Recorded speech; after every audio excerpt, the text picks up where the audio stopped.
Hello guys अस्सलाम वालेकुम today recipe కద్దు కా ఖీర్ అండి.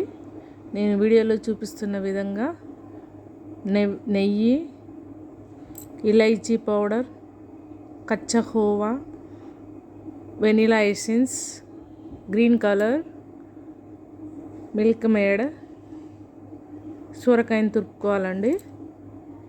సగ్గుబియ్యం నానబెట్టుకొని ఉంచుకోవాలండి. 1/2 అవర్ ముందు 1 అవర్ ముందు బాస్మతి రైస్ నానబెట్టుకొని ఉంచుకోవాలండి. ప్యాన్లో కొంచెం నెయ్యి వేసుకొని సూరకాయని మంచిగా నెయ్యిలో మంచిగా ఫ్రై చేయాలండి. అందులో ఉన్న వాటర్ ఇంకిపోయే వరకు ఫ్రై చేయాలండి. సూరకాయని మంచిగా దగ్గరకు వచ్చే విధంగా సిమ్లో పెట్టి ఫ్రై చేయాలండి. సిమ్లో పెట్టి మంచిగా ఫ్రై చేయాలండి. అది మంచిగా కొంచెం మగ్గాలండి. మంచి సొరకాయ అంతా మగ్గే వరకు ఫ్రై చేయాలండి. సొరకాయని నేను 3.5 లీటర్ల పాలండి. ఆ పాలల్లో 1 kg షుగర్ వేసి మంచిగా మరగనివ్వాలండి. పాలని మంచిగా మనం వేడి చేసుకునేటప్పుడు గిన్నెని కొంచెం వేడి వాటర్తో క్లీన్ చేసుకోవాలండి. లేకపోతే పాలు ఇరిగిపోతాయండి. అందులో నానబెట్టుకొని ఉడకబెట్టుకున్న సగ్గుబియ్యాన్ని వేసి మంచిగా కలపాలండి.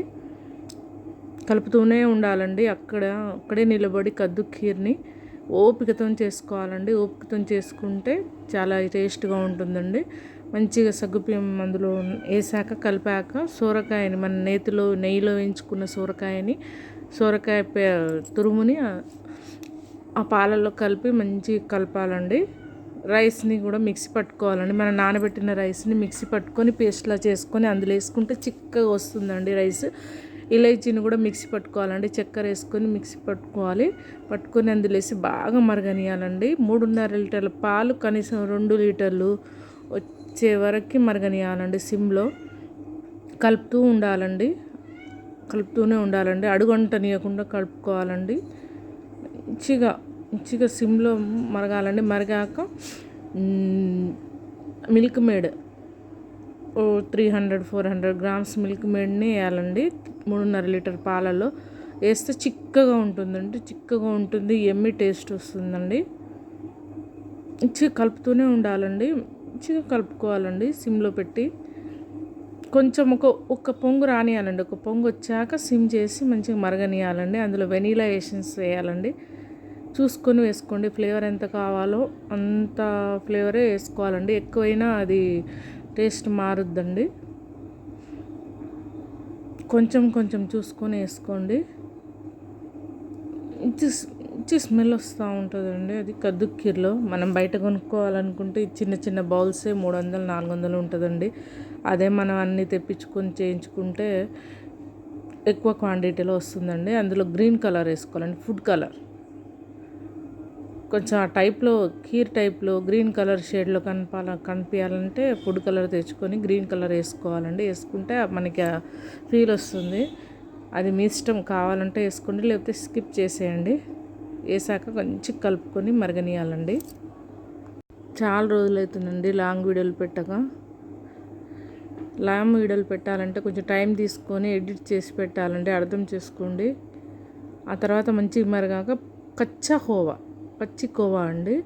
100 గ్రాములు, 150 గ్రాములు అలా మన టేస్ట్ని బట్టి ఎక్కువ కావాలన్నా వేసుకోవచ్చండి. 200 గ్రామ్స్ దాకా వేసుకోవచ్చండి. కచ్చా కోవా పాలల్లో కలిపి వేసుకున్నా పర్లేదు, డైరెక్ట్గా వేసుకున్నా పర్లేదు, కలిసిపోద్దండి. మంచిగా కలుపుకోవాలండి. చూడండి, వీడియోలో కొంచెం డార్క్ కనబడుతుంది కలర్, కానీ అంత డార్క్ లేదండి. కలర్ లైట్గానే ఉందండి. మంచిగా సిమ్లో పెట్టి మంచిగా స్ట్రెచ్చర్ వచ్చేదాకా కలుపుకొని ఎమ్మి కద్దు ఖీర్ రెడీ అండి. నెయ్యి వేసుకొని మంచిగా డ్రై ఫ్రూట్స్ వేసుకొని, అన్ని డ్రై ఫ్రూట్స్ అండి, కాజు, బాదం, మనకేం కావాలనుకుంటే అన్నీ నేతిలో కొంచెం లైట్గా వేయించాలండి. పచ్చి వేసుకున్నా పర్లేదు, కొంచెం లైట్గా వేయించుకొని నెయ్యి వేసుకొని మంచిగా, నెయ్యి బాగా పడుతుందండి. నెయ్యితోనే చేయాలండి. వేసుకొని చేసుకుంటే చాలా బాగుంటుందండి. చేసుకొని ఫ్రిడ్జ్లో పెట్టి కూల్ అయ్యాక తాగితే ఎమ్మి టేస్ట్గా ఉంటుందండి. నోట్లో లాలాజలం ఊరుతుందండి. ఆ టైప్లో ఉంటుందండి టేస్ట్. కొంచెం ఓపికతో చేసుకోండి, చాలా టేస్ట్గా ఉంటుందండి. మీకు ఫస్ట్ కొంచెం క్వాంటిటీలో చేసుకోండి, ఆ తర్వాత చిన్న చిన్నగా క్వాంటిటీ పెంచుకుంటూ చేయండి. వీడియోలో చూడండి ఎంత అట్రాక్ట్గా కనబడుతుందో కద్దు కా ఖీర్. దీన్ని ఫ్రిడ్జ్లో పెట్టి కూల్ అయ్యాకనే తినాలండి, అప్పుడు మాత్రమే దాని టేస్ట్ మనకి తెలుస్తుంది. లైక్ చేయండి, షేర్ చేయండి.